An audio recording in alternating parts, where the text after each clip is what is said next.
sakitnya jiwa lebih berbahaya, saudaraku sekalian, daripada sakitnya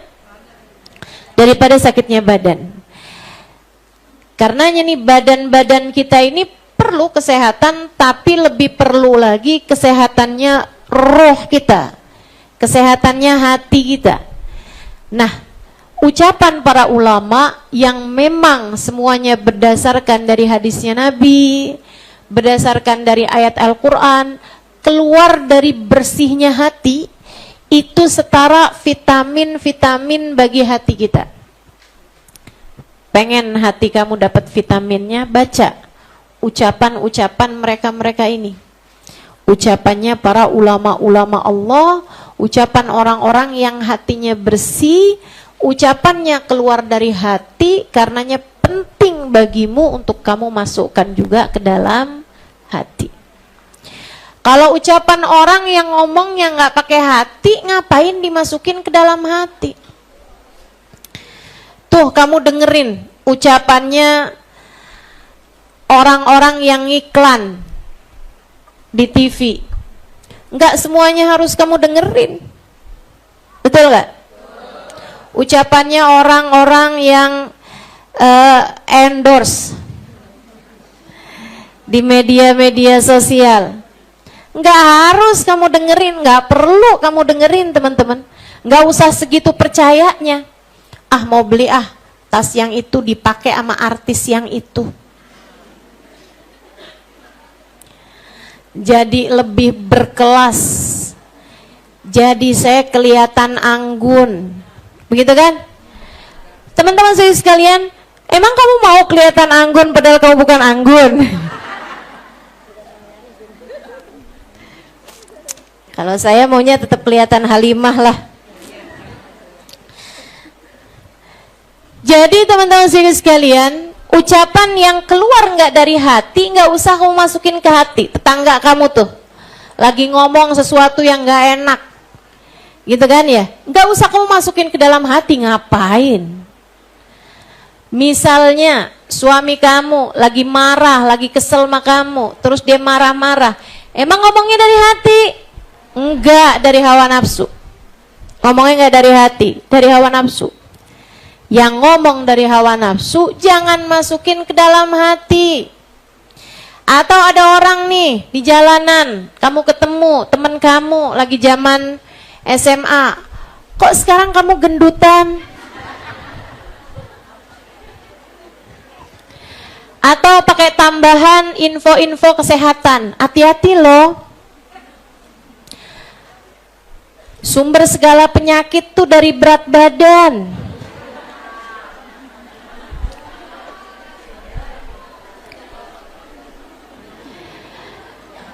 Kok kamu sekarang kurusan, kamu kena gula ya?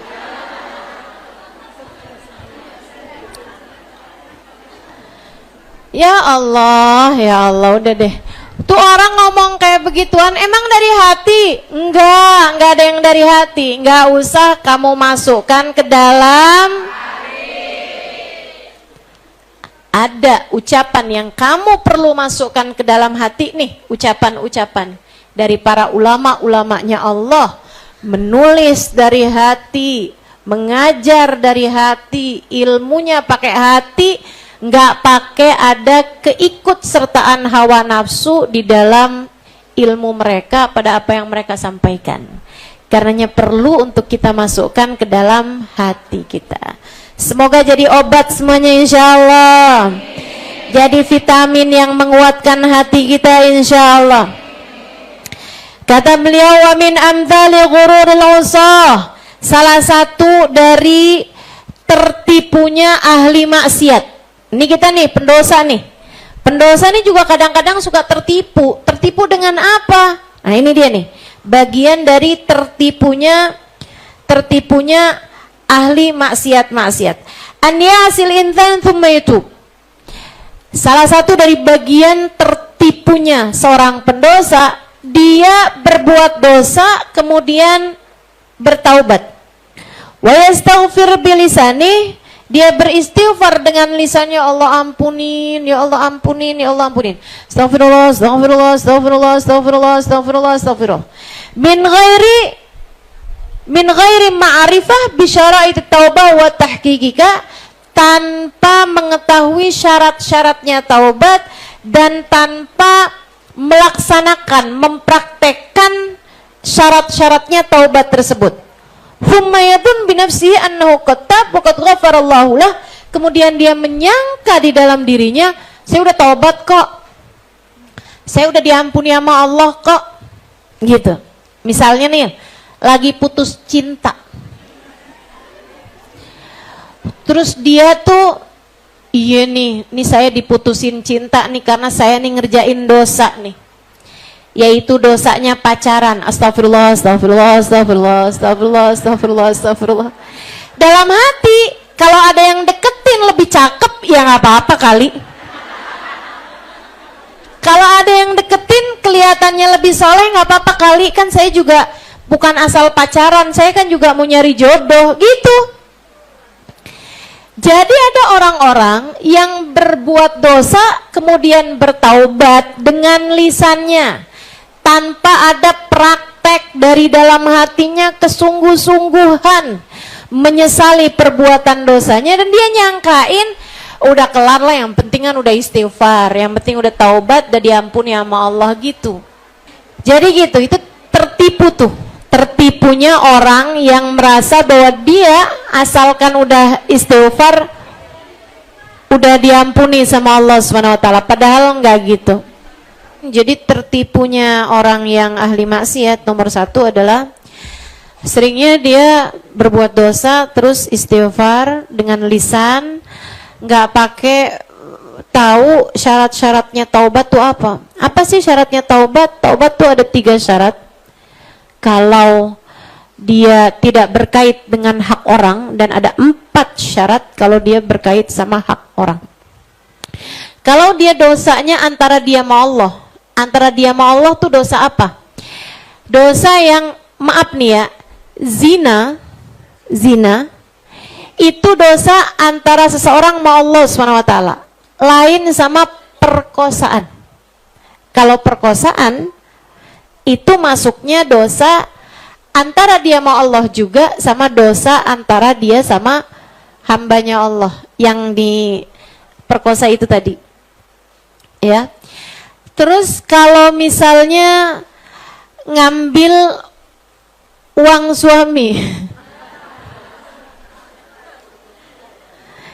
itu masuknya dosa yang mana tuh? Malah pertanyaannya gini, emang dosa saja? Gini ya, kalau suaminya sudah memberi sesuai dengan kewajibannya, gitu ya, sesuai dengan kewajibannya tuh yang cukup untuk makannya istri, untuk kebutuhannya istri dan anak-anak gitu, secara sandang, pangan, papan, yang gak sampai juga pakai baju robek-robek gitu, maksudnya gitu ya. Ya kalau memang sekolah ya, urusan-urusan sekolahnya juga udah dibayarin gitu, maksudnya secara normal nih. Tapi dia jarang-jarang ngasih hadiah buat istrinya gitu, nggak pernah ajak jalan-jalan ke Singapura gitu kan.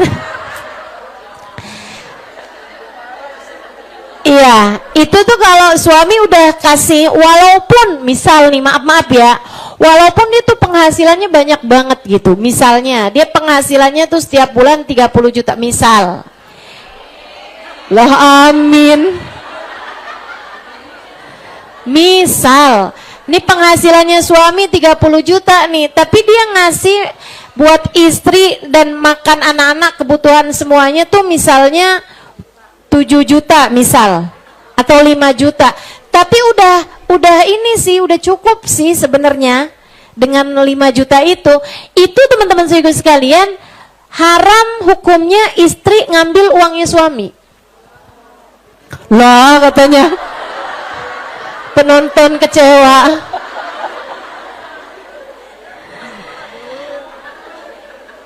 Kenapa gitu? Karena suami tersebut sudah memberi sesuai dengan kebutuhannya, gitu kan? Nah, selebihnya, terus uang selebihnya buat apa Ustaz? Terserah dia mau nyumbang masjid kek, gitu kan? Dia mau ngasih ibunya, dia mau ngasih saudaranya gitu. Atau misalnya gitu kan, dia mau pakai buat jalan-jalan gitu, misalnya hak dia gitu. Tapi bininya nggak diajak, hak dia juga.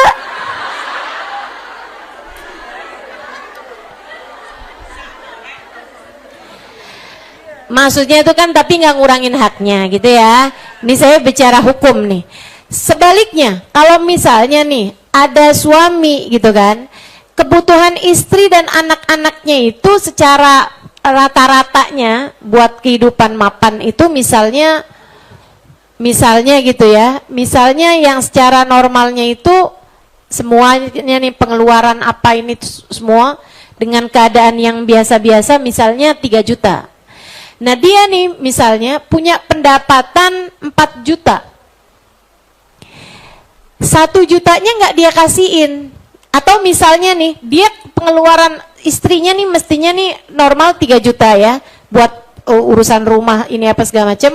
Nah dia punya penghasilan misalnya 4 juta, dia cuma ngasih 2,5 juta misalnya, membuat istrinya itu kesulitan karena yang 500 dari mana gitu. Nah kalau kayak begini nih, misal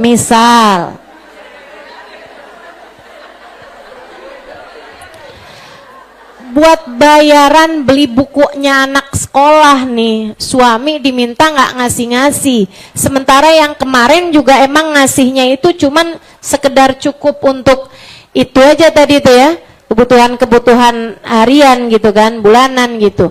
Maka istri tersebut diperkenankan mengambil hanya seukuran kebutuhannya saja.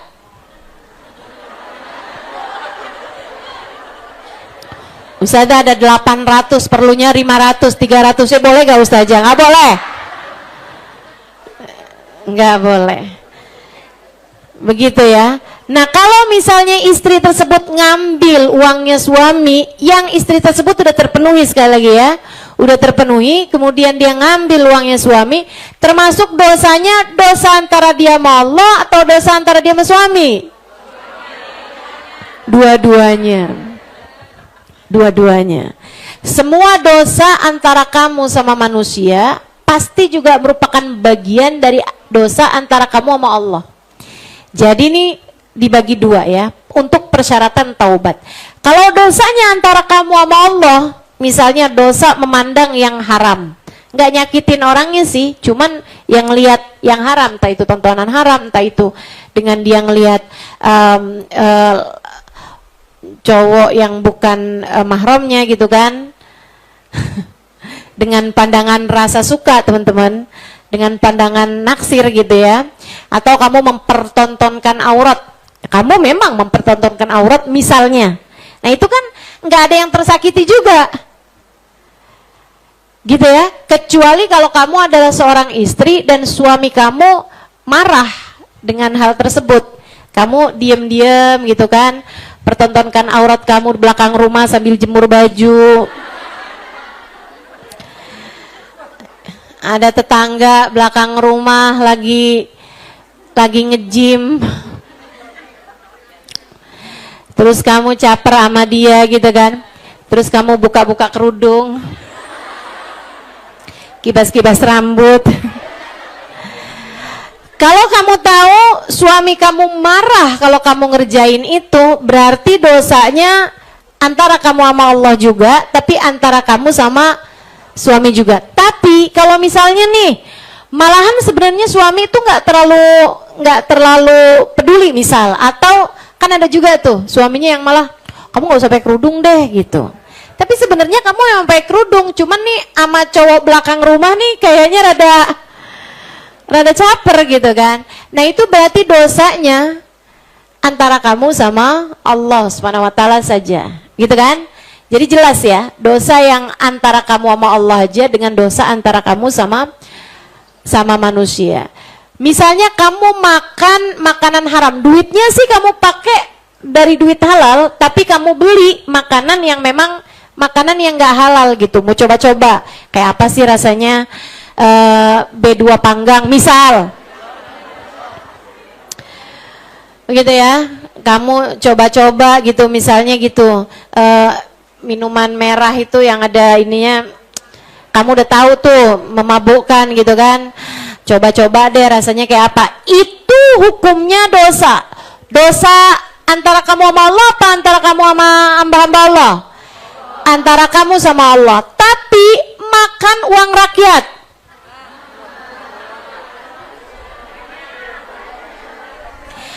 Dosanya dosa ke siapa? Dua-duanya. Jelas ya, mana dosa antara kamu sama Allah aja, mana dosa antara kamu sama manusia, sama hamba-hambanya Allah Subhanahu wa taala. Nih saya kasih tahu. Kalau kamu suudzon sama orang, suudzon, berburuk sangka sama orang. Nih kayaknya cewek nggak baik nih. Nih kayaknya cewek suka gonta-ganti pasangan nih kayaknya nih. Kayaknya dia rada dalam hati doang. Dosanya antara kamu sama siapa?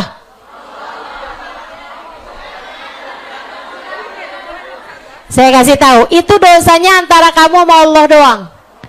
Kecuali kalau kamu sampein. Kalau kamu sampaikan, kalau kamu ngobrol sama sebelah, lu lihat nggak tuh arah jam 3.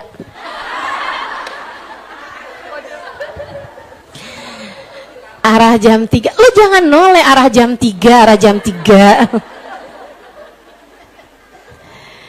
Misal gitu ya. Nah, kamu ghibah. Nah, itu jadinya dosanya jadi dua-duanya. Tapi kalau masih baru dalam hati, dosanya baru kepada Allah Subhanahu wa taala. Kata Allah dalam Al-Qur'an, "Inna ba'dadh-dhanni itsmun."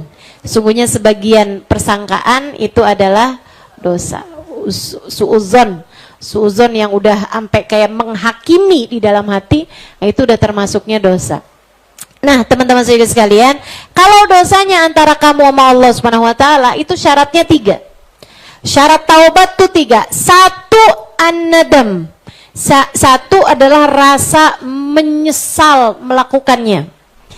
Kalau nggak ada rasa penyesalan, gua dulu pernah zina, gua udah cukup dah sekarang, gua udah tinggalin. Gak ada nyesel-nyeselnya gitu. Itu namanya belum taubat. Taubat itu adalah adanya penyesalan, nyesel telah melakukannya. Kata Nabi Muhammad, an-nadam taubah. Rasa menyesal itu adalah taubat. Yang kedua, al-igla anid-dzambi.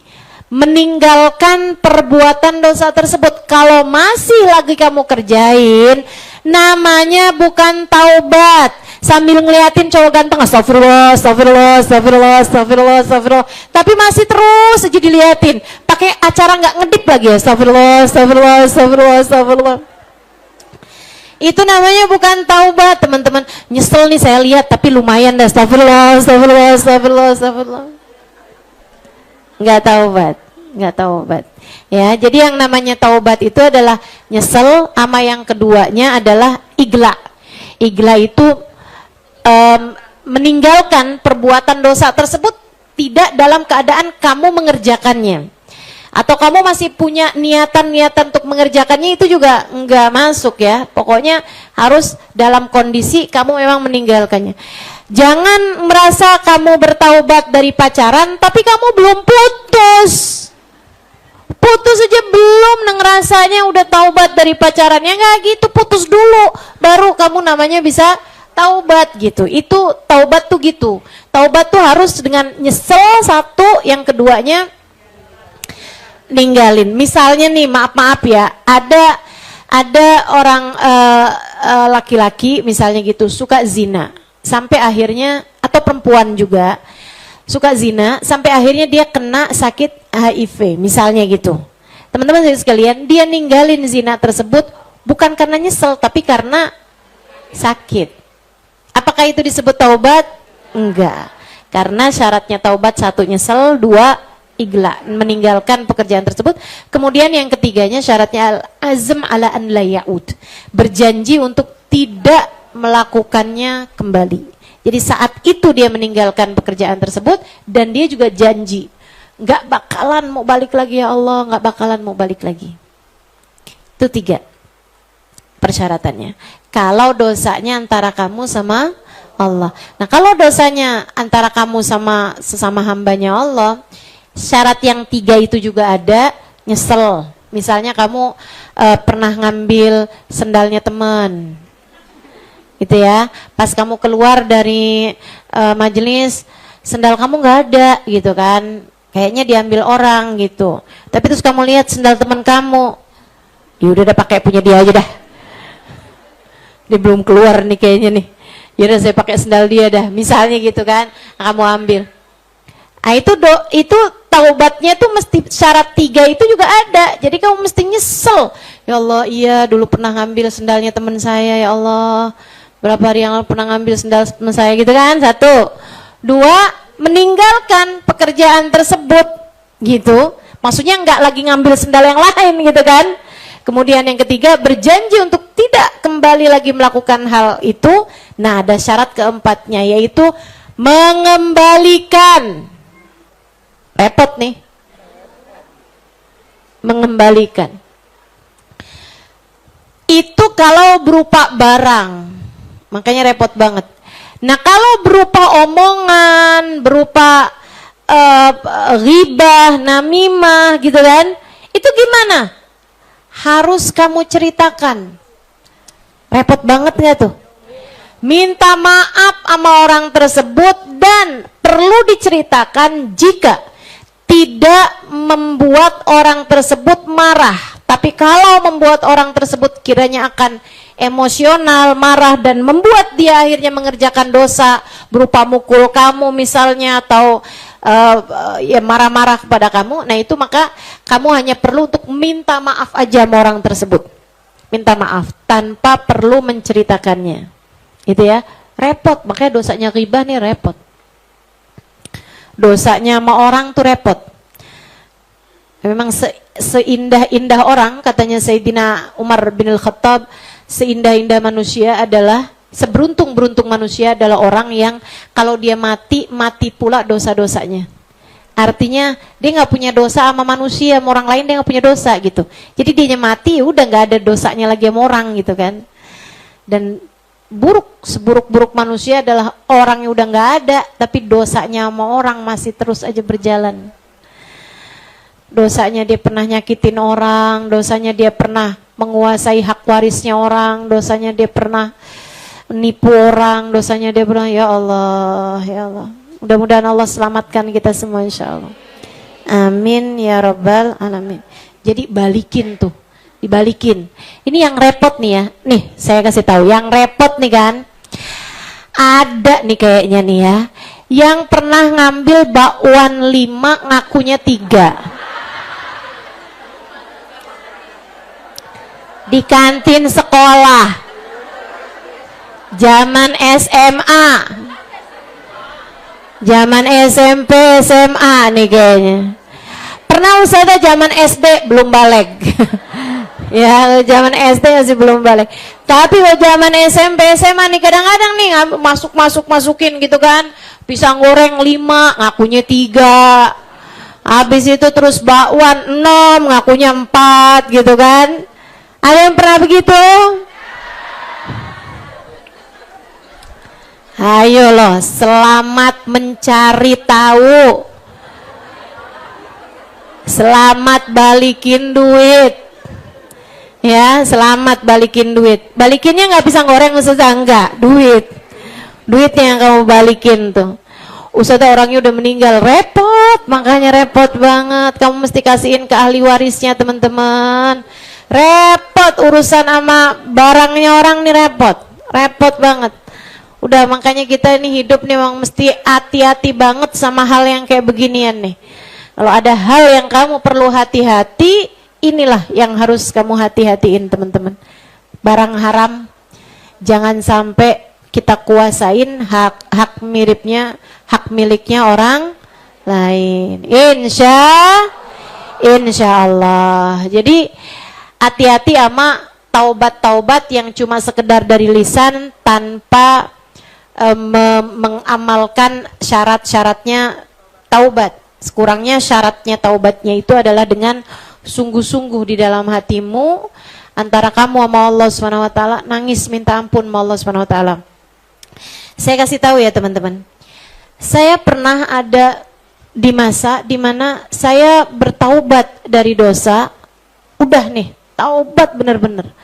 Nangis sama Allah Subhanahu wa taala untuk tidak mengulangi perbuatan tersebut. Tapi beberapa bulan kemudian kembali melakukannya gitu. Wah, ternyata kok saya kerjain lagi ya gitu kan.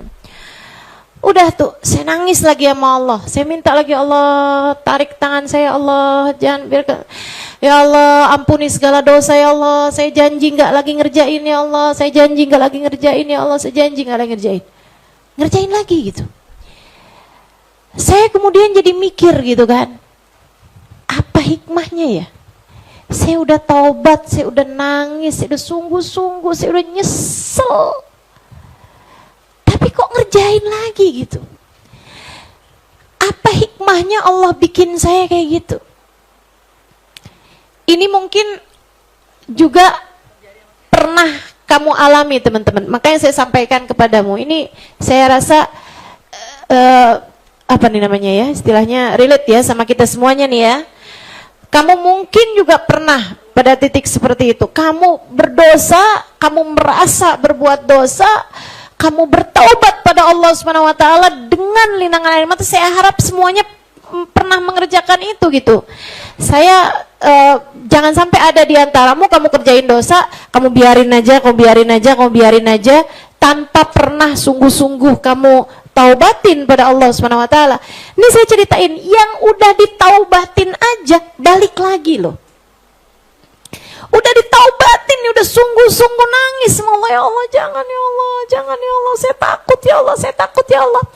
Ya Allah, saya bertaubat kepadamu, ampuni dosa-dosa saya ya Allah, ampuni dosa-dosa saya ya Allah. Dengan linangan air mata saya minta pada Allah Subhanahu wa taala. Saya bilang, ya Allah, saya janji gak akan lagi mengerjakannya ya Allah, saya janji gak akan lagi mengerjakannya. Berbulan kemudian kembali melakukannya.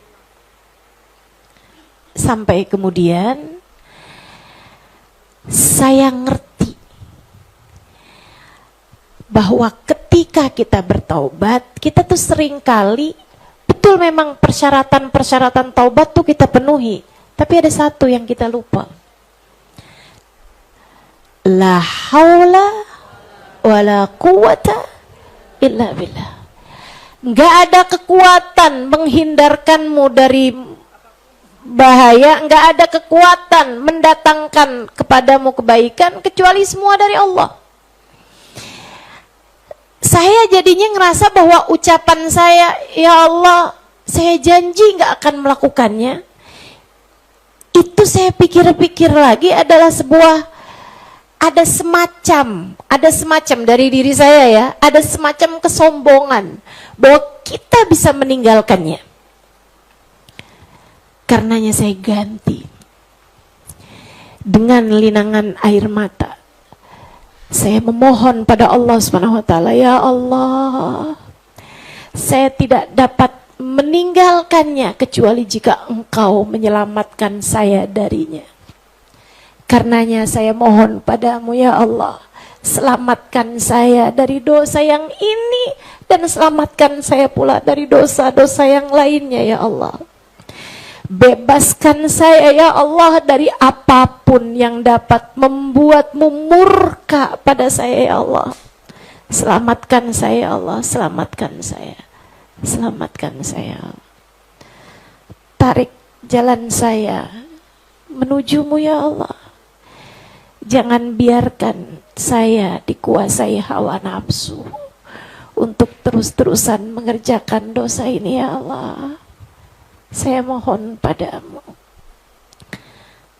Habis itu saya bilang, ya Allah, syafaatkan Nabi Muhammad untuk saya. Bukankah Nabi Muhammad dari dulu selalu memohonkan ampunan bagi umatnya? Saya mohon padamu ya Allah, ampunan yang kau berikan kepada Nabi Muhammad. Indahnya doa-doa permohonan ampunan Nabi Muhammad kepada umatnya, untuk umatnya kepadamu ya Allah. Jadikan saya salah satu yang mendapatkannya. Subhanallah. Saya merasa kemudian mudah-mudahan seterusnya Allah bebaskan dari dosa-dosa itu. Cobain. Taubat yang sungguh-sungguh. Taubat yang sungguh-sungguh. Kalau Allah mau nyiksa kita dari dosa, kita gak ada yang selamat, teman-teman. Gak ada yang selamat. Itu tadi ya, yang sudah taubat aja bisa balik lagi. Yang udah taubat pun belum tentu diterima. Tapi memang ciri terdekatnya taubat diterima adalah kamu dikasih hidayah, inayah Allah untuk meninggalkan dosa tersebut. Jadi gampang ninggalinnya gitu. Jadi tambah dekat sama kebaikan gitu. Itu ciri Allah Subhanahu wa taala telah menerima taubatmu itu. Mudah-mudahan Allah selamatkan kita semua. Amin ya rabbal alamin. Amin ya rabbal alamin. Wa minha an yukthirul ma'asi wa yusir 'alaiha. Salah satu dari tertipunya ahli maksiat adalah dia banyak dosanya nih, banyak dosanya. Wa yusir 'alaiha, terus-terusan ngerjain dosa. Wa yuqassir fil wajibat, dan dia juga ngerjain yang wajib-wajib aja gitu. Udahlah dia cuma ngerjain sholat tuh yang wajib-wajib aja, subuh, duhur, asar, maghrib, isya. Kagak ada duha, nggak ada tahajud, nggak ada witir, nggak ada qobliyah ba'diyah, nggak ada dah. Yang wajib-wajibnya doang. Tsumma yahtaju li nafsihi bil qadar. Udahlah dia ngerjain banyak dosa, yang wajib-wajibnya aja, yang kewajiban yang dia kerjain, dia tuh kalau dibilang, ya saya emang ngerjain dosa, tapi ini tuh udah ditetepin sama Allah, ada takdirnya Allah. Saya tuh nggak bisa ninggalin dosa nih kalau nggak ditetepin sama Allah. Berarti saya kalau ngerjain dosa juga dari takdirnya Allah, gimana-gimana juga. Ini yang kayak beginian nih, kamu kalau jadi orang tua gitu kan, terus dia bilang, ya biar gimana-gimana juga mah, saya emang salah mah, tapi lebih salahan mama kenapa ngelahirin saya. Itu kamu pengen apain tuh anak? Mau kamu masukin lagi ke perut kan rasanya. Wa annahu la ikhtiyara lahu wa la qudra ala tarki ma qad kutib alaih. Dan dia tuh ngerasa dia nggak punya pilihan gitu. Dia nggak punya kuasa apa-apa buat ninggalin sesuatu yang udah ditetepin sama Allah. Lah habis gimana ya? Nih Allah nih udah tetepin saya emang jadi tukang mabok, ya udah deh gitu. Dia dalilnya ini adalah sebuah takdir gitu. Jadi dia nih ya ngeliatin laki-laki dengan pandangan syahwat. Kamu kok ngeliatin laki-laki? Habis sih gimana ya, matanya tuh emang kayak ke situ gitu. Kayak ini kan udah ditetepin sama Allah kan, kita udah dikasih mata sama Allah, ya enggak? Terus dikasih nih cowok ganteng lewat depan kita, ya kamu bazir kok kita ngeliat. Terus juga kan emang takdir nih, nggak ada yang kebetulan loh. Ininya dia yang lewat di sini kan emang udah takdirnya kan. Berarti ya udah emang takdir nih kita hari ini ngelihat dia gitu. Ganteng banget ya. Astagfirullah. Itu mayahtaju li nafsi bil qadar wa annahu la ikhtiyara lahu wa la qudrah ala tarki ma qad kutiba alaih wa hadha ghururun 'azim. Dan ini adalah tertipu yang sangat besar. Wal qail bihi mubtadi'. Orang yang berkata yang seperti ini adalah pelaku bid'ah. Nih kamu nih yang suka bilang-bilangin ini itu bid'ah, baca tahlil bid'ah, baca maulid bid'ah. Pelaku bid'ah yang sebenarnya adalah Imamul Haddad. Menurut Imamul Haddad Imamul Haddad yang bilang pelaku bid'ah yang sebenarnya adalah ngerjain dosa kemudian beralasan bahwa ini adalah takdir Allah buat saya. Kamu ngerjain bid'ah. Omongan kamu tuh bid'ah. Omongan yang sebenarnya mestinya yang kayak gimana Ustazah? Yang diajarin sama Nabi Muhammad.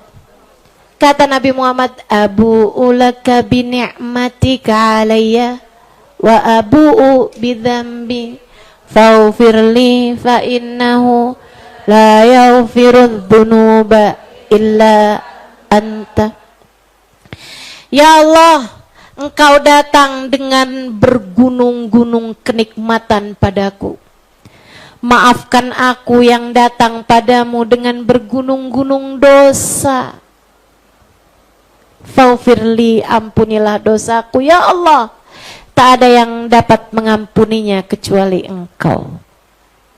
Itu baru benar. Segitunya Nabi Muhammad loh yang ngomong. Yang gak punya dosa loh yang ngomong. Kayak gitu mestinya, itu ucapan baru sunnah.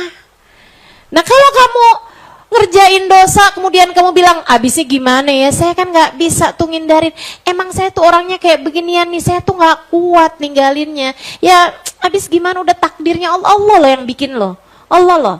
Kan saya punya hati kan juga dari Allah, saya punya. Abisnya ya, kalau pacaran itu haram, kenapa Allah kasih di dalam dada saya cinta yang begitu besar kepada orang tersebut?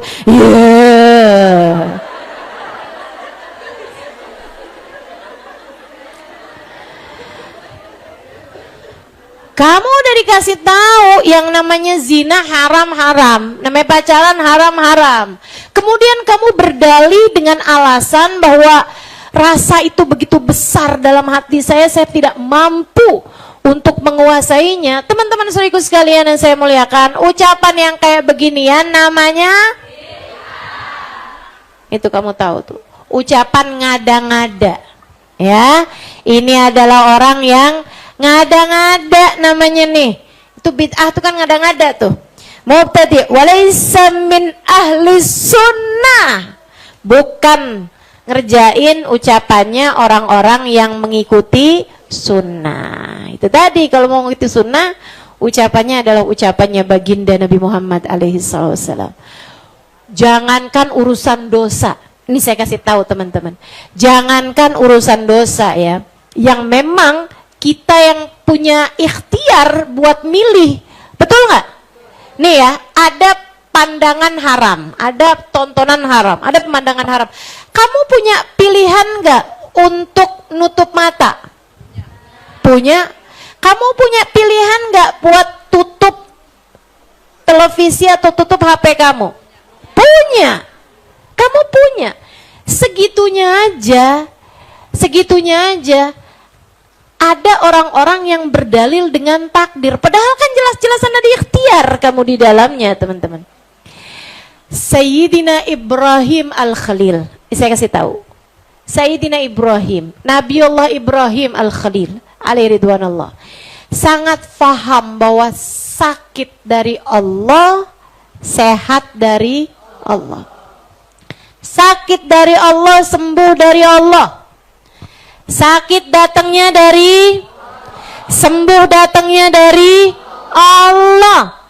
Segitunya Nabi Ibrahim, dalam salah satu ayat dalam Al-Quran Allah ceritakan, beliau mengucapkan ucapan beliau, faida maridtu fahuwa yashfin. Apabila aku sakit, maka Allah lah yang menyembuhkan. Padahal sakit dari Allah, sembuh dari Allah. Tapi adabnya Nabi Allah Ibrahim, beliau menisbatkan yang jelek-jelek pada dirinya, menisbatkan yang bagus-bagus pada Allah Subhanahu wa ta'ala. Begitu kan? Sehingga sekalian saya, Ustazah tunggu dulu, yang tadi nih Ustazah bilang nih, ternyata kalau belum nyerahin semuanya sama Allah, balik lagi ngerjain. Berarti kan emang dosa itu juga dari Allah. Betul teman-teman. Mengerjakan dosa pada akhirnya adalah takdir Allah. Memberikan ampunan dan memberikan padamu hidayah untuk berhenti mengerjakan dosa, pada akhirnya juga takdir Allah. Tapi yang baik itu adalah seperti yang saya contohkan di awal. Saya menisbatkan dosa pada diri saya. Dan saya menisbatkan berhentinya dari dosa dari Allah Subhanahu wa ta'ala. Itu yang adab, itu yang benar.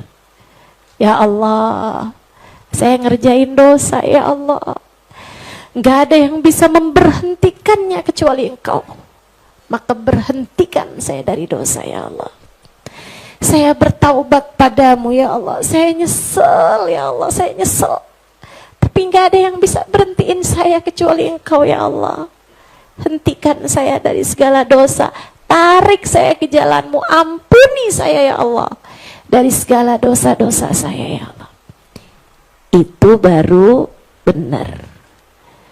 Yang salah yang gimana tadi? Ya saya ngerjain dosa kan juga takdirnya Allah. Berarti kalau nanti Allah takdirin saya buat taubat, ya bakalan taubat juga. Ya udah jangan salahin siapa-siapa kalau kemudian kamu mati sebelum Allah anugerahkan padamu taubat. Mau apa kamu? Gitu kan? Nanti di akhirat pas dimasukin ke dalam neraka, kamu bisa bilang, ya mau gimana lagi takdirnya Allah. Pas kamu di dalam kuburan disiksa sama malaikat, ya habis mau gimana lagi takdirnya emang kayak begini ya. Bisa kamu kayak begitu? Kan enggak. Jadi mari kita nisbatkan yang buruk-buruk kepada diri kita dan kita nisbatkan yang baik-baik dari Allah Subhanahu wa taala. Ini bahasa nisbatkan, paham ya? Apa sih itu? Kita gantungkan yang jelek-jelek tuh dari kita, bukan gantungkan ya. Yang jelek-jelek tuh dari kita gitu. Yang baik-baik dari Allah Subhanahu wa ta'ala. Begitu ya, mudah-mudahan kita semuanya jadi ahli-ahli sunnah. Jadi orang-orang yang ngerti adab kepada Allah Subhanahu wa ta'ala, insyaallah. Jalla jalaluhu wa ta'ala ta'zamatuh. Amin ya rabbal alamin. Birahmatika ya arhamar